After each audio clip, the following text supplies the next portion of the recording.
నమస్తే. జూబ్లీహిల్స్ ఉప ఎన్నిక ముగిసింది. గెలుపెవరో తెలిసిపోయింది. నవీన్ యాదవ్ గెలిచేసిండు. సెకండ్ ప్లేస్‌లో మాగంటి సునీత వచ్చింది. థర్డ్ ప్లేస్‌లో దీపక్ రెడ్డి వచ్చిండు. ఇక దీపక్ రెడ్డి అయితే నోటాతోటి పోటీ పడ్డట్లు కనిపిస్తుంది. మరి ఎందుకు ఈ పరిస్థితి వచ్చింది బీజేపీకి? గతంలో సాధారణ ఎన్నికల్లో 2023లో 25,000 ఓట్లు తెచ్చుకున్న బీజేపీ ఈరోజు ఎందుకు మోకాళ్ళపై దొగ్గిందో ఒకసారి మనం మాట్లాడుకోవాలి. ఎందుకు ఈ స్థితి వచ్చింది? అటు ఉప ఎన్నికకు సంబంధించిన నోటిఫికేషన్ వచ్చినప్పుడే బీఆర్ఎస్ అభ్యర్థిని ప్రకటించింది ముందుగానే మాగంటి సునీత. తర్వాత కాంగ్రెస్ ప్రకటించింది. మరి వీళ్ళిద్దరు ప్రకటించుకున్నారు 2 పార్టీలు. కానీ బీజేపీ ఎందుకు ప్రకటించలేదో అర్థం కాలేదు. ఇబ్బంది పడ్డది. ఎంత ఇబ్బంది అంటే ఇప్పుడు మేము గెలుస్తాం ఈడ అన్నంత మేము గెలుస్తాము, సరైన క్యాండిడేట్ నిలబెట్టకపోతే ఓడిపోతాం. అందుకే మంచి అభ్యర్థి నిలబెట్టాలి, అందుకే లేట్ చేసిండ్రా అనే ప్రశ్న కూడా ఉంది ఇప్పుడు మనకు. మరి కాదా? అసలు బీజేపీ పూర్తి స్థాయిలో వెనకబడ్డది. చేతులు ఎత్తేసింది ఓ రకంగా. అసలు వదిలేసింది. అసలు గ్రౌండ్ నుంచి బయటికి వెళ్ళిపోయింది. బీఆర్ఎస్ కాంగ్రెస్ అభ్యర్థులు ప్రకటించిన తర్వాత చాలా రోజులకు మంతనాలు చేసి ఛాయలు తాగి సమావేశాలు పెట్టుకొని ఢిల్లీకి పోయి ఈడ ఆడ తిరిగి ఇక వీళ్ళకి ఏమైందంటే ఈ మధ్యకాలంలో రామచంద్రరావు మాట కిషన్ రెడ్డి వింటలేడు, కిషన్ రెడ్డి మాట రామచంద్రరావు వింటలేడు. అట్లా అయిపోయింది. సమన్వయం లేక అభ్యర్థిని ప్రకటించడంలో తటపటాయించింది, బోల్తా పడ్డది, గింగిరాలు తిరిగింది. ఎందుకు తిరిగిందో అర్థం కాలేదు. కానీ లంకల దీపక్ రెడ్డి పేరును చాలా లేటుగా ప్రకటించింది, ప్రచారం కూడా లేటుగా చేసింది. పెద్దగా ప్రచారం కూడా ఏం చేసుకోలేదు. ఇక జూబ్లీహిల్స్కు సంబంధించి లంకల దీపక్ రెడ్డి బీజేపీ నుంచి నిలబడితే ఇప్పుడు సికింద్రాబాద్ ఎంపీ మన కిషన్ రెడ్డి కదా, ఇక ఆయన భుజాల మీద వేసుకొని తిరిగిన పరిస్థితి కనిపించింది. ఎందుకంటే ఆయన నియోజకవర్గానికి జూబ్లీహిల్స్ సికింద్రాబాద్ కిందకే వస్తుంది కాబట్టి మొత్తం బాధ్యత అంతా కిషన్ రెడ్డి వేసుకున్నాడు. కానీ ఎవరు పట్టించుకోలేదు, ఎవరు పెద్ద దేకలేదు. ఆయన స్పీచ్లు ఎవరికి మైమర్చి పోలేదు.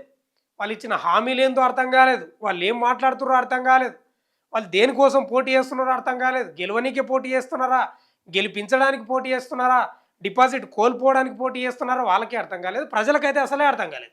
మరి కాదా?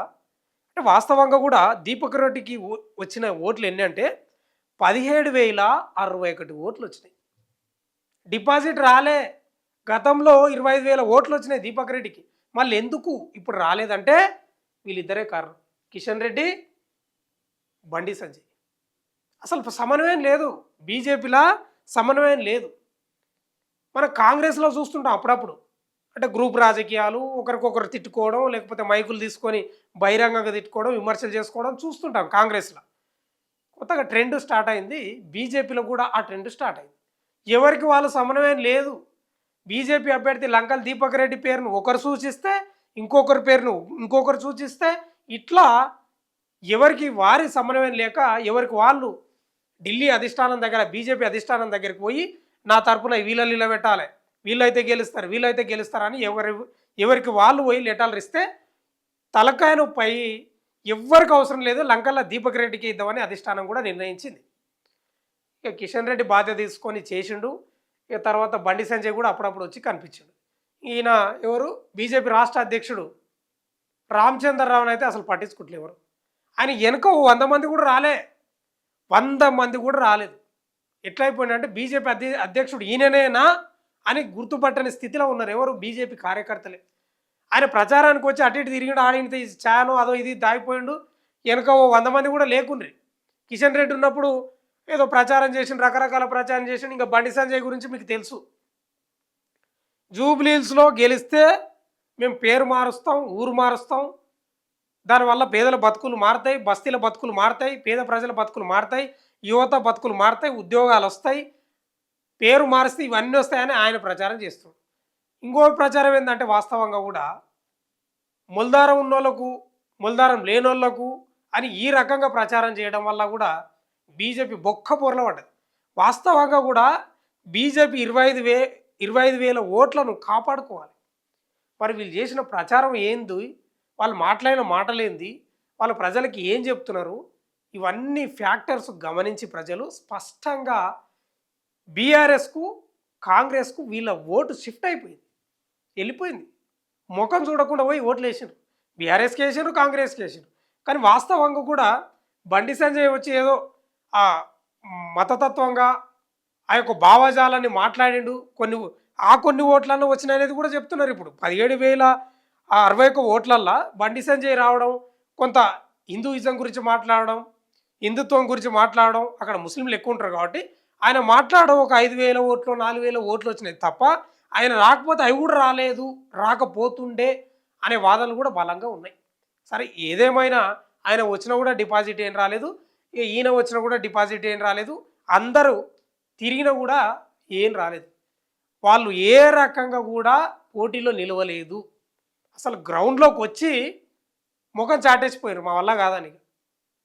వాస్తవంగా కూడా పోలింగ్ జరుగుతుంటే గంట 2 గంటలకు వెళ్ళిపోయారు. వాళ్ళ ఏజెంట్లు ఉంటారు కదా మామూలుగా కూర్చునే వాళ్ళు వెళ్ళిపోయారు, మెల్లగా జారుకున్నారు. ఇది ఉతకథ, ఇది మనం అసలు పోటీలే లేవు, పోటీ ఉన్నదంతా బీఆర్ఎస్ కాంగ్రెస్ మధ్య ఉంది, మనం ఎందుకు ఇక్కడ దండగా అదే ఇజ్జత్ పోయి ముచ్చట అవుతుంది, ఒక జారుకుందామని మెల్లగా జారిపోయింది. అంటే కేంద్ర మంత్రి స్థాయిలో ఉండి కూడా ఇద్దరు కేంద్ర మంత్రులు ప్రచారం చేసినా కూడా బీజేపీ డిపాజిట్ కోల్పోయిందంటే నిజంగా వాళ్ళు ఏ స్థాయిలో పనిచేస్తున్నారో అర్థం చేసుకోవాలి. వాళ్ళని నమ్మే పరిస్థితే లేదు ఇడ. అసలు వీళ్ళు నమ్మలేక నేనేమంటున్నా అంటే వాళ్ళు గెలుస్తారని మాత్రం ఏం లేదు. వాస్తవంగా కూడా సర్వేలు ప్రీపోల్ సర్వేలు గవే అయిపోయినాయి, ప్రజలు అనుకున్నది కూడా అదే. మరి ఏందా ఇప్పుడు నీ పంచాయతీ అంటే కనీసం 25,000 ఓట్లన్నా గతంలో వచ్చిన ఓట్లన్నా కాపాడుకుంటారా, సరిపోతుందని అనుకున్నారు చాలామంది. కానీ అది కూడా కాపాడుకోలేకపోయారు. అంటే స్పష్టంగా ఏమర్థమవుతుందంటే ఇక్కడ బీజేపీలో సమన్వయ లోపించింది. పార్టీ రాష్ట్ర అధ్యక్షుడు రామచంద్రరావుకు, కిషన్ రెడ్డికి, బండి సంజయ్కి, ఈటల రాజేందర్కు, ధర్మపురి అరవింద్కు, ఇక రఘునందన్ రావుకు, వీళ్ళకందరికీ లోపల పార్టీని సమన్వయం చేసుకొని నడిపే పరిస్థితి లేదు. ఈ లెక్కన ఏమైతే తెలుసా, దీపక్ రెడ్డి ఆయన కూడా మంచి హుషారుడు ఉన్నాడు, హుషారు మనిషే ఉన్నాడు. నిజంగానే పైసలు ఖర్చు పెట్టలేదంట. నేను ఓడిపోతా అనవసరంగా ఎందుకని పంచాయతీ పెద్ద ఖర్చు పెట్టలేదంట, బచాయించింది. అంటే దీనివల్ల ఏమైందంటే ఇద్దరు కేంద్ర మంత్రులపై నమ్మకం పోయింది ప్రజలకు. వీళ్ళు పదే చెప్పుకుంటారు, ఇక మేమే ప్రత్యామ్నాయం, మేమే వచ్చేది మళ్ళీ నెక్స్ట్, ఇక మేమే బీసీ ముఖ్యమంత్రిని చేస్తామని వీళ్ళు చెప్తారు. మరి బీసీకి ఇవ్వచ్చు కదా క్యాండిడేట్ కాడ. ఇక ఎట్లుందంటే ఎన్నో చేసే దొంగతనానికి ఈ నుంచే తెలంగాణ నుంచే వంగి పోయిండ్రంట గతంలో. అట్లుంది ఇలా పరిస్థితి. మేమే అధికారంలోకి వస్తామని చెప్పుకున్న వీళ్ళు ఈరోజు డిపాజిట్ కూడా గల్లంతైందంటే ఒకసారి ఆలోచన చేసుకోవాలి.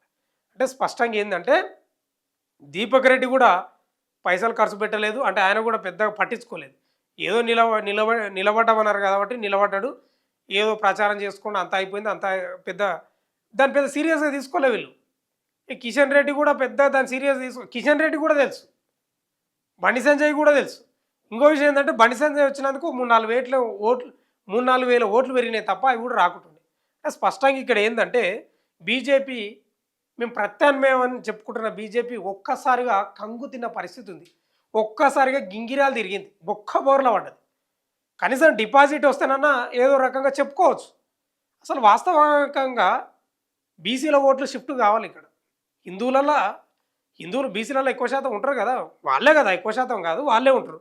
వాస్తవంగా కూడా షిఫ్ట్ కావాలి బీజేపీ, కానీ కాలేదు. మొత్తం కాంగ్రెస్ బీఆర్ఎస్ ఎత్తుకొని పోయినాయి. స్పష్టంగా ఇక్కడ ఏమర్థం అవుతుందంటే వీళ్ళు ప్రత్యామ్నాయం ఏదైతే అని చెప్పుకుంటున్నారో వీళ్ళిద్దరు ప్రచారం చేయడం వల్లనే లంకల దీపక్ రెడ్డి అసలు గెలవలేకపోయిండు. 100% అదే నిజం. వాళ్ళు ప్రత్యామ్నాయం చెప్పుకుంటున్నారు కానీ అసలైన ప్రత్యామ్నాయం ఇక కేటీఆర్ నేనే అని ఆయన చెప్పుకుంటున్నాడు. చూద్దాం ఏం జరుగుతుందో.